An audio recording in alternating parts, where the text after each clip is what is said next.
দেশে গণতন্ত্র ফিরে না আসা পর্যন্ত শহীদ আবু সাঈদের আত্মত্যাগ সার্থক হবে না বলে মন্তব্য করেছেন বিএনপি মহাসচিব মির্জা ফখরুল ইসলাম আলমগীর। কোটা সংস্কার আন্দোলনের শুরুতে পুলিশের গুলিতে নিহত আবু সাঈদের কবর জিয়ারত করার পর তিনি এ কথা বলেন। পরে সম্প্রীতি সমাবেশে ফখরুল বলেন, দম্ভ, দুঃশাসন আর দুর্নীতির কারণে শেখ হাসিনাকে দেশ ছেড়ে পালাতে হয়েছে। এখন ফেসিবাদের জঞ্জাল পরিষ্কার করে সুষ্ঠু নির্বাচনের পরিবেশ তৈরি করাই অন্তর্বর্তীকালীন সরকারের প্রধান কাজ। কামরুজ্জামান রাজীবের রিপোর্ট।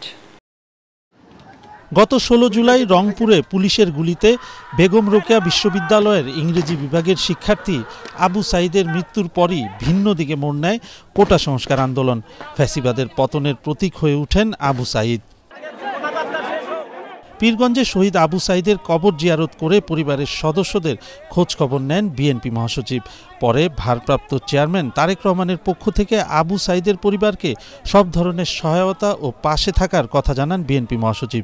এ সময় তিনি বলেন, সব চক্রান্ত উপেক্ষা করে অন্তর্বর্তী সরকারকে সুষ্ঠু নির্বাচন আয়োজনে সহযোগিতা করতে হবে। আবু সাঈদের এই আত্মত্যাগ, শহীদদের আত্মত্যাগ তখনই সফল হবে যদি আমরা সেই ফ্যাসিবাদের সমস্ত ষড়যন্ত্রকে রুখে দিয়ে সত্যিকার অর্থেই বাংলাদেশকে একটা স্বাধীন মুক্ত রাষ্ট্রে পরিণত করতে পারি এবং এখানে গণতন্ত্রকে পুনঃপ্রতিষ্ঠা করতে পারি, মানুষের অধিকারকে পুনঃপ্রতিষ্ঠা করতে পারি, তাহলেই হবে তাদের এই ত্যাগে সফল। পরে স্থানীয় একটি মাদ্রাসা মাঠে সমাবেশে ফখরুল বলেন, স্বৈরাচার পালালেও তার সহযোগীরা রয়ে গেছে। হত্যা, দুর্নীতির দায়ে শেখ হাসিনা সহ সবাইকে বিচারের আওতায় আনারও দাবি জানান বিএনপি মহাসচিব।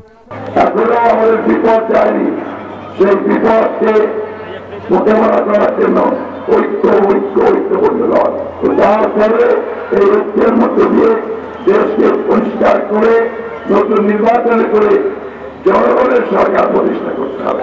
ঐক্যবদ্ধ হয়ে আওয়ামী লীগের হাতিয়ার সকল ষড়যন্ত্রকে রুখে দিতে হবে। বন্ধুগণ, এদিকে শেখ হাসিনার বিচারের দাবিতে রাজধানীতে বিক্ষোভ মিছিল করে মহানগর উত্তর ও দক্ষিণ বিএনপি ও জাতীয়তাবাদী যুবদল। এ সময় নেতারা বলেন, পরাজিত শক্তি আওয়ামী লীগের কোনো নৈরাজ্য সৃষ্টির চেষ্টা জনগণ সফল হতে দেবে না। এরা যদি কোনো ধরনের অপচেষ্টা চালায় আমরা কঠোরভাবে। কামরুজ্জামান রাজীব, এটিএন বাংলা।